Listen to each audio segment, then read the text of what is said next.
নমস্কার, আপনারা দেখছেন সংকেত মিডিয়া, সোজা কথা সহজভাবে। নমস্কার। সাদা কালো সঙ্গে পাঠ্যতে অনেক দিন পর আবার আপনাদের সঙ্গে একেবারে মুখোমুখি।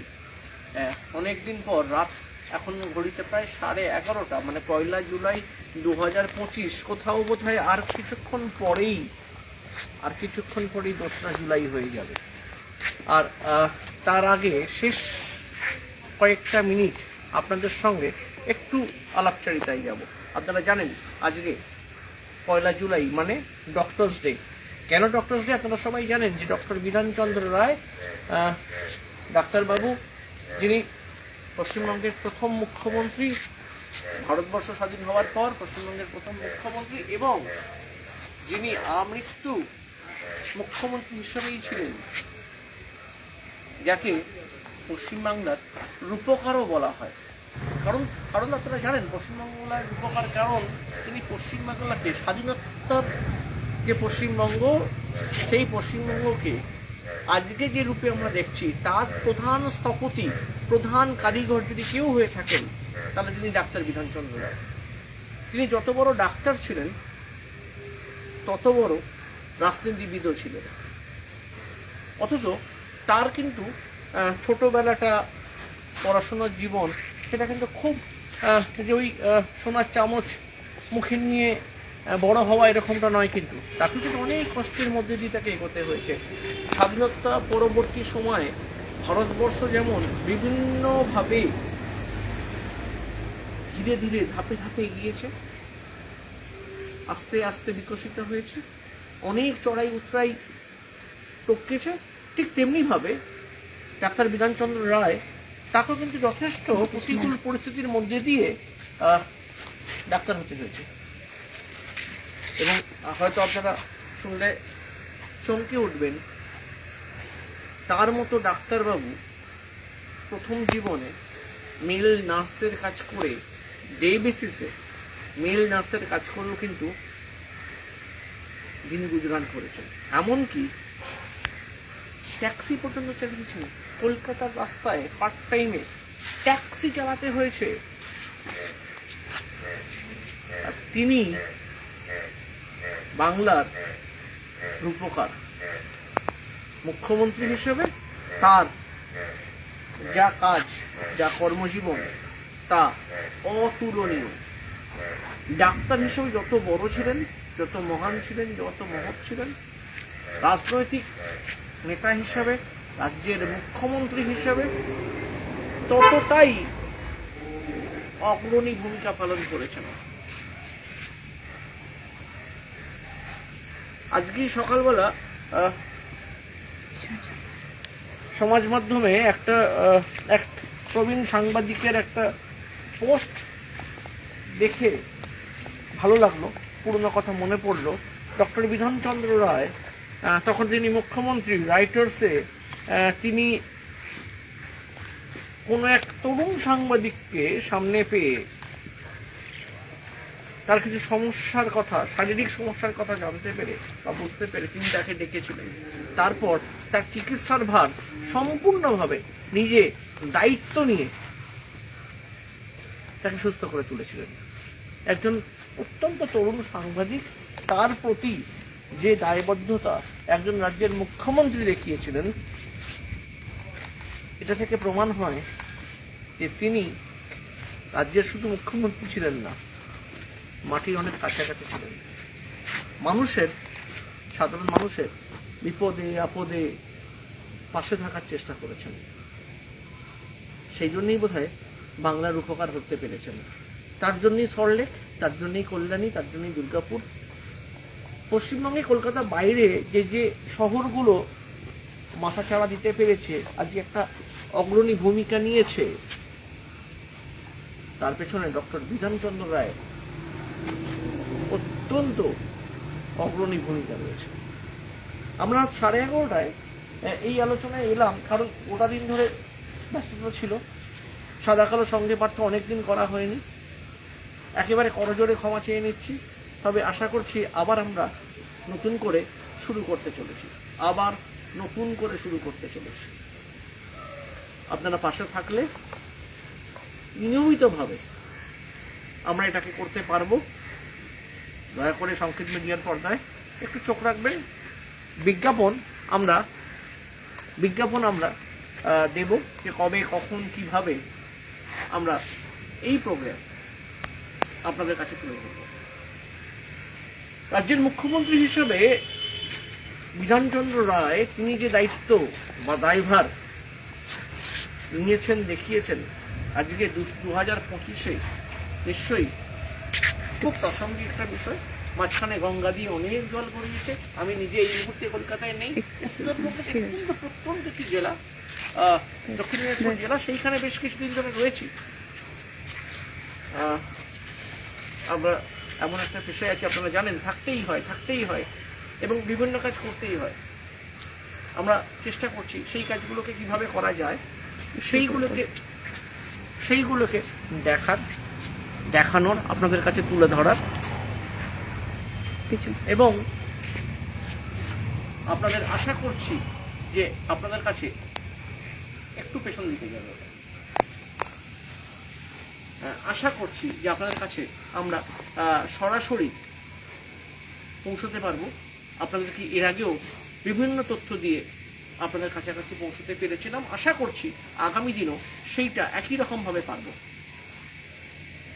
2025-এ দাঁড়িয়ে প্রশ্ন উঠতেই পারে যে 1947, 48, 50, 52, 55, 60, 62 একটু থামছি। 62-তে একটু থামছি কারণ বিধানচন্দ্র রায় তিনি কিন্তু 62-র 1 জুলাই নিজের ঠিক 80 বছর বয়সে জন্মদিনের দিনে হঠাৎই মারা গেল।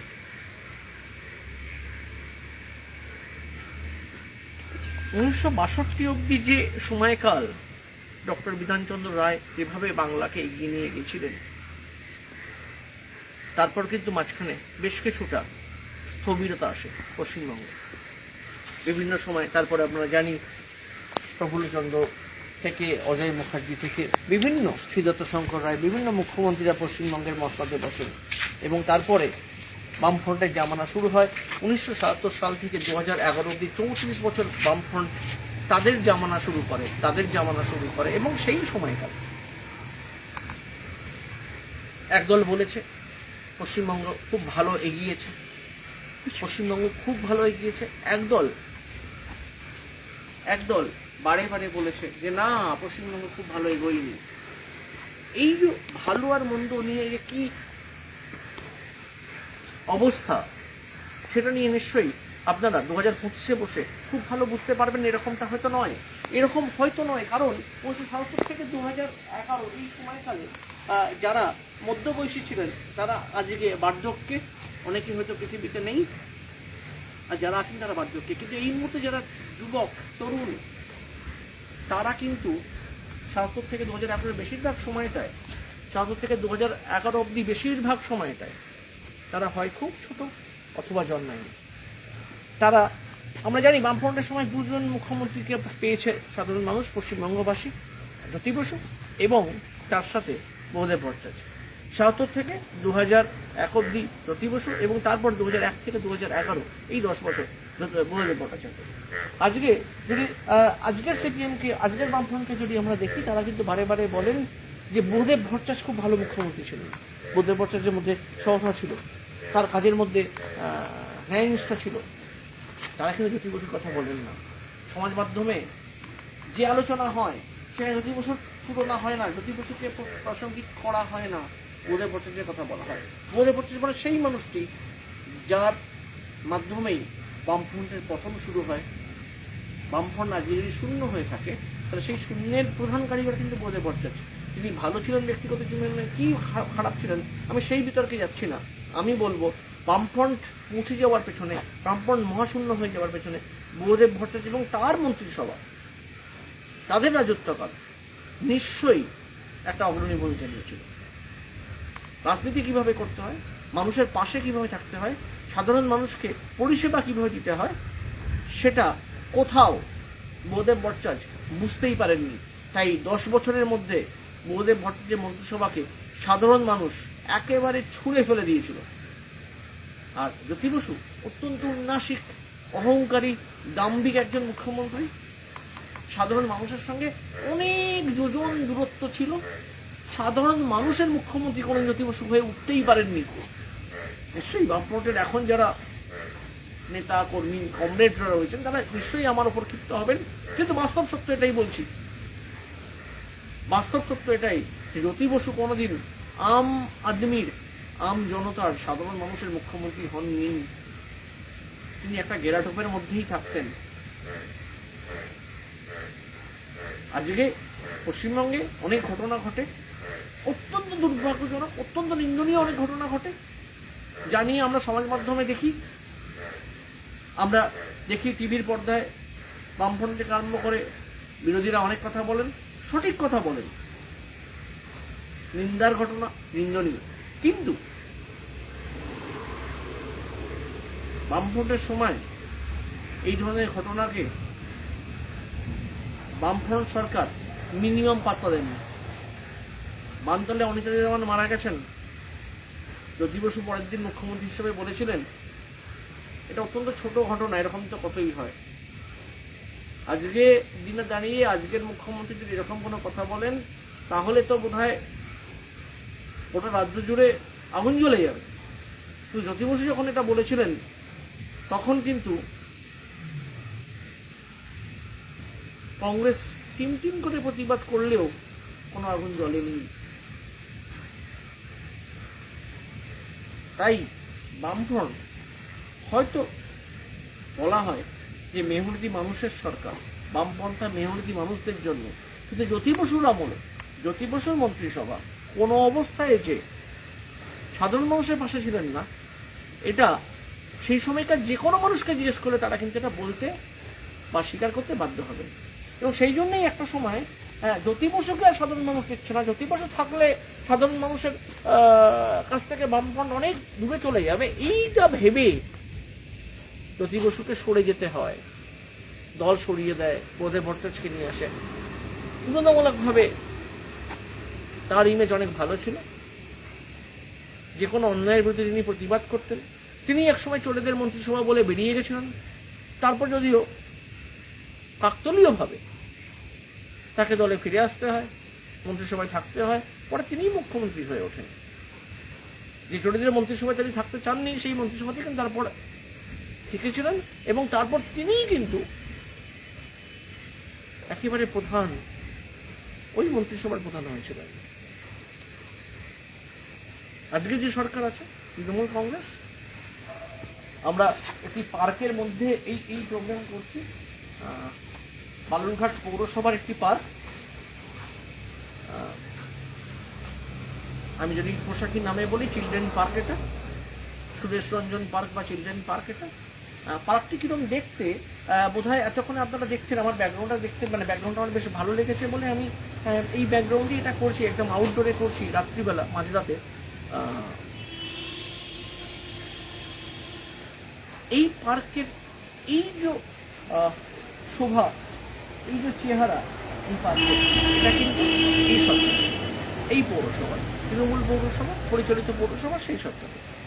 তার মানে এই নয় যে তৃণমূল যা করছে ঠিক করছে, তৃণমূলের কাজে অনেক ভুল আছে, তৃণমূলের কাজে অনেক গাফিলতি আছে। ওটা রাজ্য জুড়ে যদি খুঁজে বেড়ানো যায় প্রচুর সমস্যা, প্রচুর অন্যায়, প্রচুর ভ্রান্তি খুঁজে পাওয়া যাবে। তবে একটা কথা অনস্বীকার্য, যে কারণে আজকে এই প্রোগ্রামটা করছি,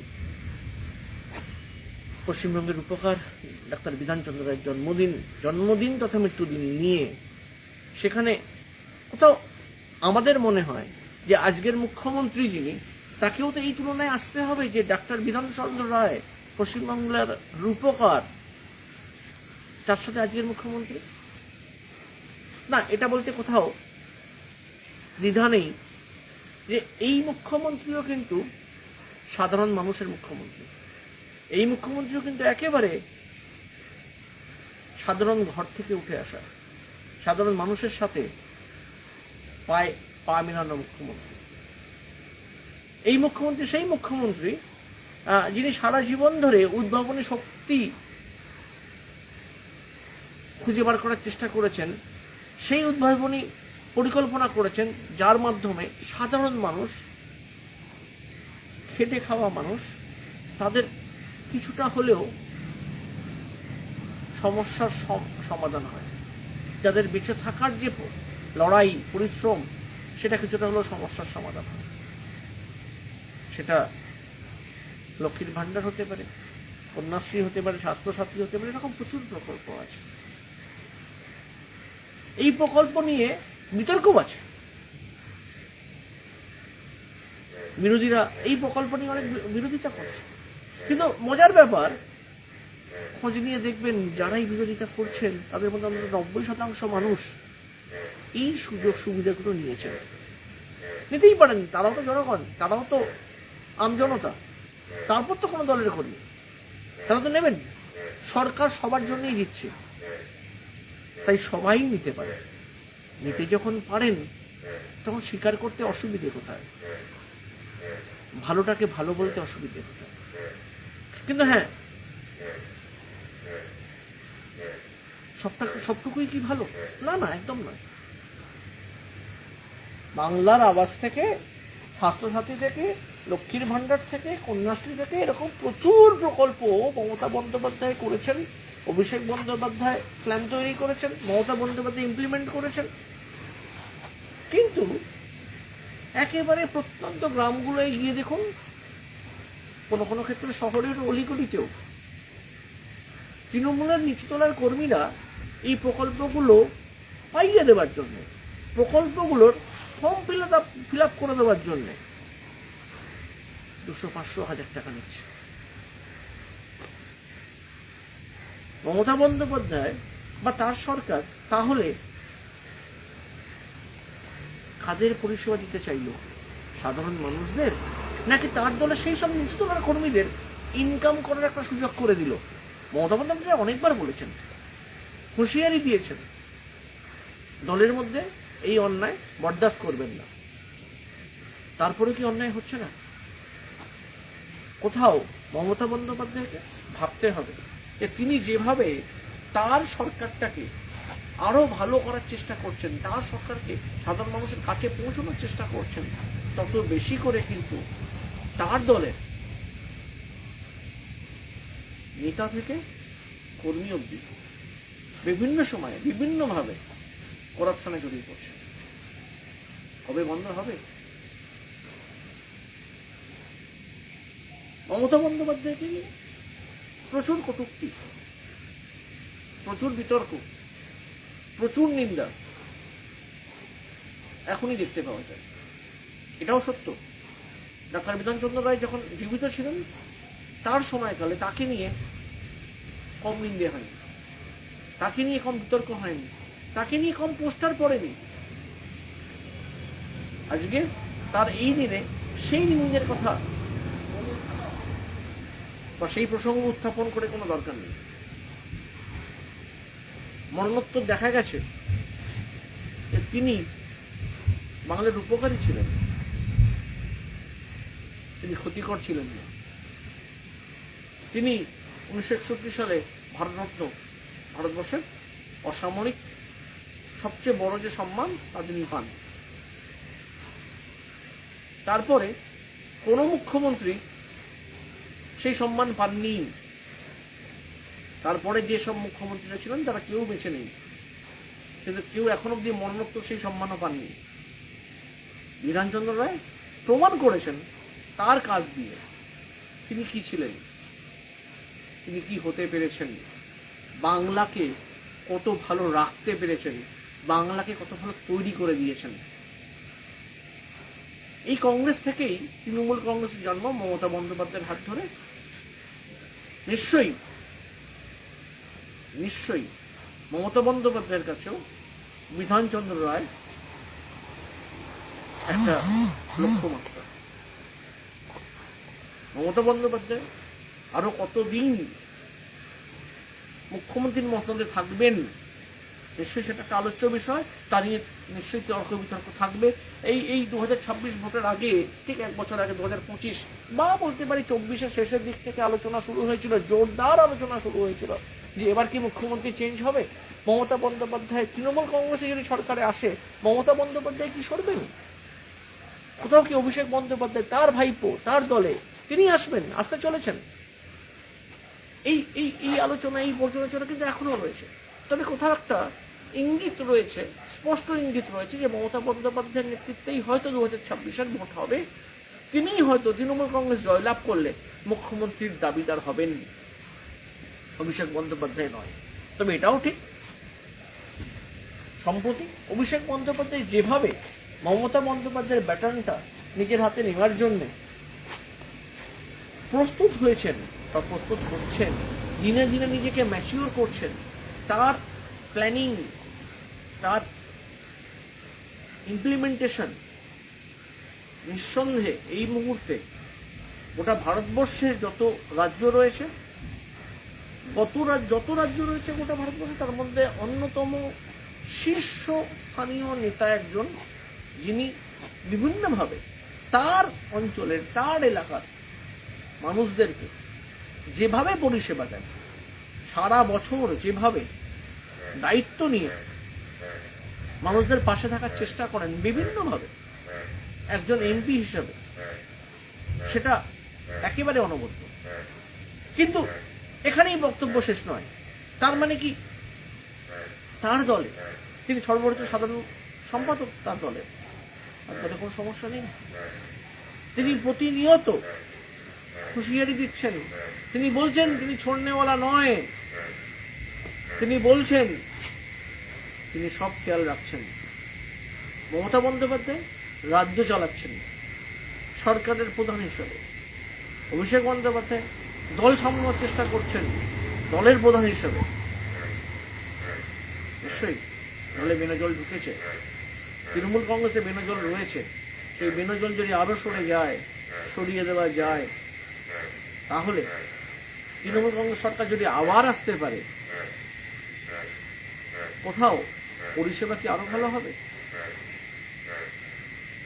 বিজেপি বা অন্য বিরোধী দলেরা তারাও চেষ্টা করছেন। বিশেষ করে বিজেপি সরকার কেন্দ্রে আছে, ডাবল ইঞ্জিন সরকার হতে পারে, বিজেপি সবসময় সেটা বলছে। কিন্তু তাদের নেতা কে হবেন? মুখ্যমন্ত্রী পদপ্রার্থী কে হবেন? মুখ্যমন্ত্রী দাবিদার কে হবেন? প্রশ্ন সেটা। 2021-এ মুখ্যমন্ত্রী দাবিদার কে নিশ্চিত করতে পারেনি বিজেপি।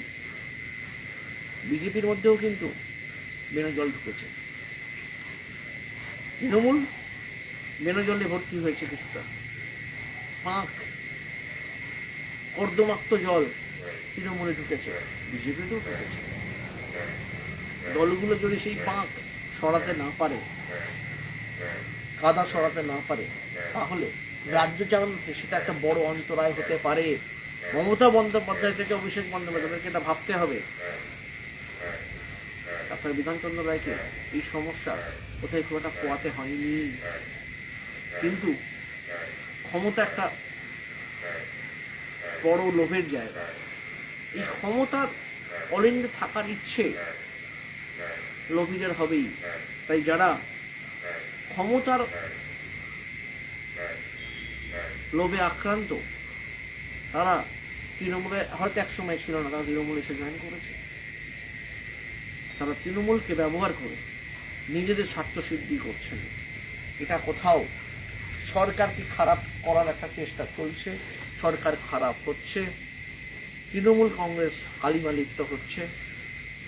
মমতা বন্দ্যোপাধ্যায়, অভিষেক বন্দ্যোপাধ্যায়কে খেয়াল করতে হবে কি করে সেটা থেকে ভালো হওয়া যায়, কি করে দলকে আরো ভালো রাখা যায়, যার ফলে পশ্চিমবঙ্গবাসী আরো উন্নততর পশ্চিমবঙ্গকে পেতে পারে, পশ্চিমবঙ্গবাসী আরো উন্নততম পরিষেবা পেতে পারে, যাতে করে সাধারণ মানুষ আরো একটু ভালো থাকতে পারে, আরো অনেকটা ভালো থাকতে পারে। ডক্টরস ডেতে বিধানচন্দ্র রায়ের জন্ম মৃত্যু দিনে সাধারণ মানুষ থেকে, যে কোনো দলের সর্বোচ্চ নেতা বা নেত্রী থেকে সাধারণ কর্মী, সবার এই অঙ্গীকারী হওয়া উচিত পশ্চিমবঙ্গকে আরো ভালো রাখতে হবে, পশ্চিমবঙ্গকে আবার বাংলার নতুন নতুন আঙ্গিক তুলে ধরতে হবে, যার ফলে বাংলা আরও এগিয়ে যায়, সাধারণ মানুষ আরও ভালো থাকে। ভালো থাকুন আপনারাও। অনেকদিন পর আপনাদের সঙ্গে এভাবে কথা বলতে পেরে ভালো লাগছে। আপনারা সরাসরি আমাদের অফিসিয়াল হোয়াটসঅ্যাপ নাম্বারে অথবা মেসেঞ্জারে জানান আপনারা কেমন আছেন, আপনাদের বাংলা কেমন আছে, কি কি পরিষেবা আরও পেতে চান, বা কোথাও কোনো সমস্যা হলে অবশ্যই করে আমাদের অফিসিয়াল হোয়াটসঅ্যাপ নাম্বারে বা মেসেঞ্জারে আমাদেরকে জানান। সাদা কালো সঙ্গে পাঠ্য নিয়ে আমি আবার যেমন আসব, তেমনি প্রতিবারের মতো আপনাদের যে কোনো সমস্যার কথা আমাদেরকে বললে আমরা সব রকমভাবে আপনাদের পাশে থাকার চেষ্টা করব। সেই সমস্যার সমাধান করানোর জন্যে যেখানে যেখানে যে দাবি তোলা দরকার, যেখানে যেখানে যে তথ্য পৌঁছে দেওয়া দরকার, সর্বতভাবে সেই চেষ্টা করব। ভালো থাকবেন আপনারা, সংকেত মিডিয়ার সঙ্গে থাকবেন। দক্ষিণ দিনাজপুর থেকে এই মুহূর্তে আমরা আপনাদের সাথে কথা শেষ করছি। নমস্কার। Subscribe our channel. Press the bell icon.